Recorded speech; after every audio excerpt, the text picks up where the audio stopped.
O'clock. We begin with those new figures on suicide in Colorado, which for the first time in years is showing a slight decrease. They also show an overall trend that's been playing out for a number of years now, with numbers leveling off after reaching their peak in 2021.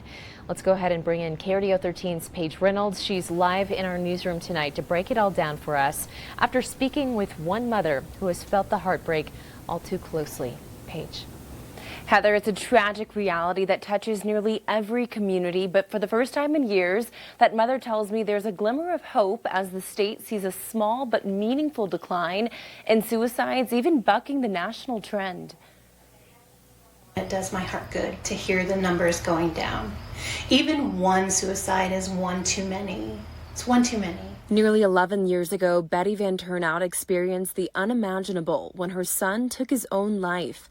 Betty describes her son's death as a situational suicide, not rooted in mental illness, but triggered by immediate and overwhelming circumstances. They get in a place where they can't have that rational thought. And so they just want the pain to end in that moment. Don't be afraid to ask the hard questions. I was too afraid to ask the hard questions when I knew my son was going through a rough time. In 2023, Colorado recorded a slight decrease in its suicide fatality rate, about 21 deaths per 100,000 people.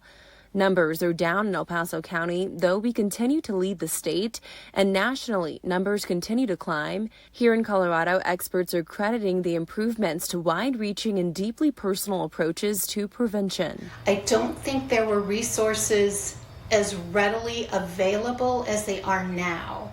Resources such as the school-based program Sources of Strength, crisis line follow-ups, and even outreach at gun retailers.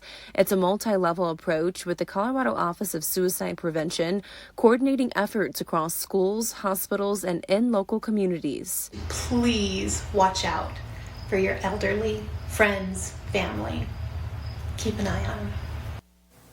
Some other resources to consider if you or someone you know is struggling with thoughts of self-harm include the 24-hour 988 crisis line, free therapy for youths, and hospital follow-up programs, all working towards helping people during their most critical moments. More information can be found attached to this story over on our website, KRDO.com. Reporting live in the newsroom, Paige Reynolds, KRDO 13.